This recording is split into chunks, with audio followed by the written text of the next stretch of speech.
etc. So I'm making use of economic resources, okay, and getting a product, okay, that is ice cream. So the third feature of economic activity is it uses economic resources. The fourth feature is rational use. So economic activities require proper allocation of scarce resources, okay.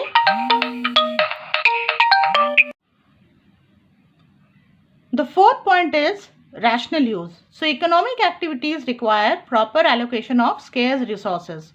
Okay, this is associated with the third point where we talk about use of economic resources. We know that the resources that we use are limited in nature. For example, if I am using, petrol or oil for my production, okay, of goods or services, whatever I am producing. So I know that oil or petrol is limited in nature. One day it will get over.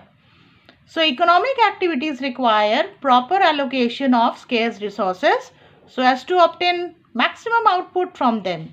So whatever resources we are using in form of land, labor, capital, it has to be used in a proper manner so that the wastage is minimum and the output is maximum.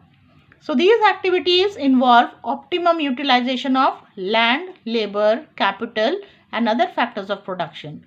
So welfare of society can be maximized when best possible use of resources is made.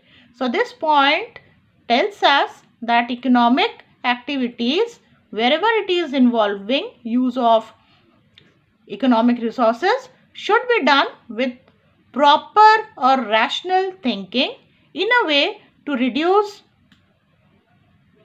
the wastage and to increase the output, okay, so that from whatever resources we are using we can get maximum output.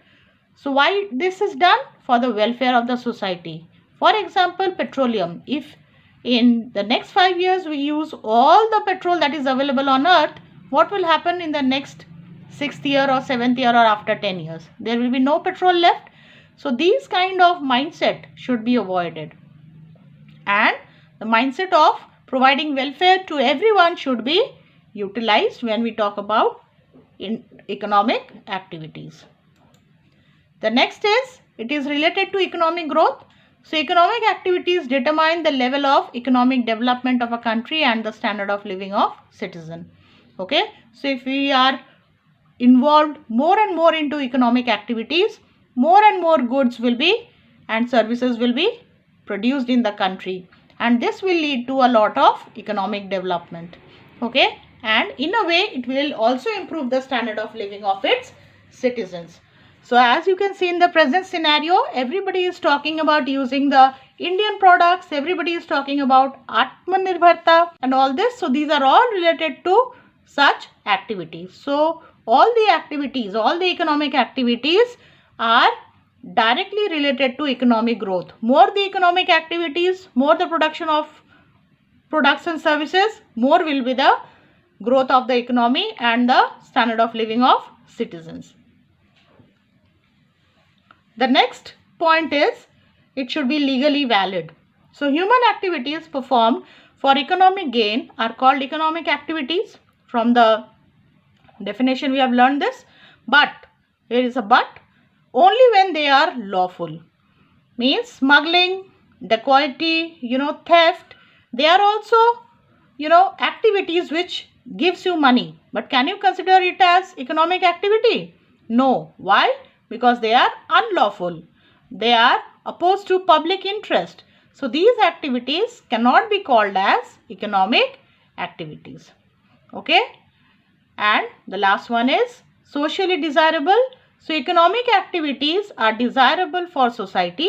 They must be in accordance with the expectations and norms of the society. So economic activities should not be something like which is not accepted in the society. So all economic activities should be in a way done so that it is accepted by the society, accepted in the society, and it does not hamper any societal laws, okay, of a society. So these are the 7 important features of economic activities. So please note down a question over here. Define economic activities and explain 3 features. Okay. So out of 7 you can learn 6 features and get ready with this question.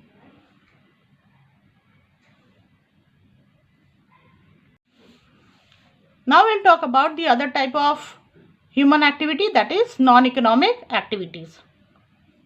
So to define it, human activities which are undertaken to satisfy social, religious, cultural and sentimental requirements are called non-economic activities. The object of these activities is not to earn monetary gain or reward.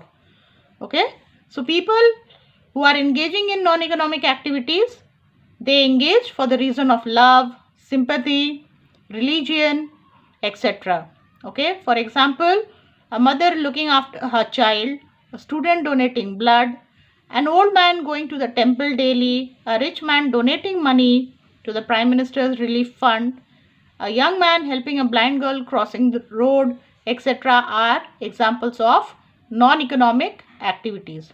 So non-economic means which are not involving the money, which does not involve any money as a return of doing that activity. For example, if you go to the temple, nobody is going to give you money in return. Okay. If you are helping someone or donating blood, you are not getting money. When a mother is looking after her child, she is not getting any monetary benefit, okay, out of doing that activity. So these are examples of non-economic activities where a person is doing the certain activity, okay, for reason of love, means out of love, out of sympathy, out of religion beliefs, out of patriotism, etc.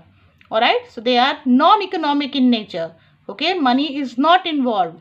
No monetary gain or reward is expected out of doing these non-economic activities. So, a non-economic activity has to be defined in a way where you will say that human activities, human has to be written, the word human activities which are undertaken to satisfy social, religious, cultural and sentimental requirements are called non-economic activities. And the object of this activity is not to earn money or any monetary gain or reward. Alright, with an example obviously. So this is how we are going to understand, okay, what is non-economic activity.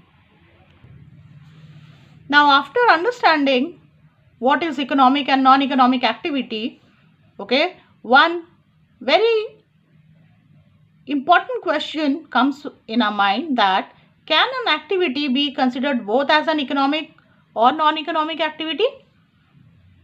What do you think? The answer is yes. Okay. Now see this example.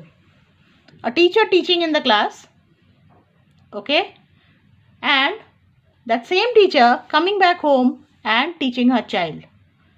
She is doing the same activity, but one is in school and one is at home. Okay. So the first one is considered as economic activity or commercial activity because she is being paid, okay, salary by the school. But when she is returning home and doing the same thing for her daughter, she is not gaining any monetary benefit, but she is doing out of love, okay, out of affection, etc. So the same activity, okay, done in two different places, okay, making it economic or non-economic. See the other example, a nurse treating and working in the hospital and the same nurse treating her mother, old mother at home. Both are activities, human activities, but one is economical and one is the non-economical. Can you tell me why and how? The answer is the first one, where the nurse is working in the hospital, she is being paid for that. Okay, so that makes it an economic activity.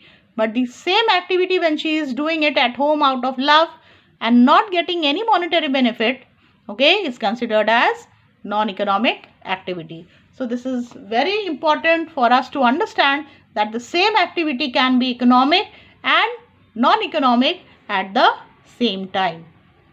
So I hope things are clear. Read your chapter well. Okay, if you have any doubts, do ask. And let us solve all our doubts before we progress further. So thank you. be safe, okay, and stay healthy. A teacher teaching in the class, okay, and that same teacher coming back home and teaching her child. She is doing the same activity, but one is in school and one is at home.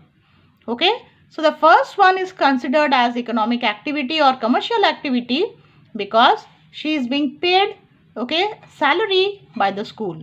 But when she is returning home and doing the same thing for her daughter, she is not gaining any monetary benefit, but she is doing out of love, okay, out of affection, etc. So the same activity, okay, done in two different places, okay, making it economic or non-economic. See the other example, a nurse treating and working in the hospital and the same nurse treating her mother, old mother at home.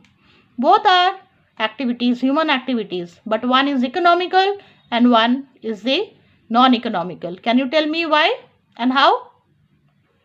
The answer is the first one, where the nurse is working in the hospital, she is being paid for that. Okay, so that makes it an economic activity. But the same activity when she is doing it at home out of love and not getting any monetary benefit, okay, is considered as non-economic activity. So this is very important for us to understand that the same activity can be economic and non-economic at the same time. So I hope things are clear. Read your chapter well. Okay, if you have any doubts, do ask and let us solve all our doubts before we progress further. So thank you. Be safe, okay, and stay healthy.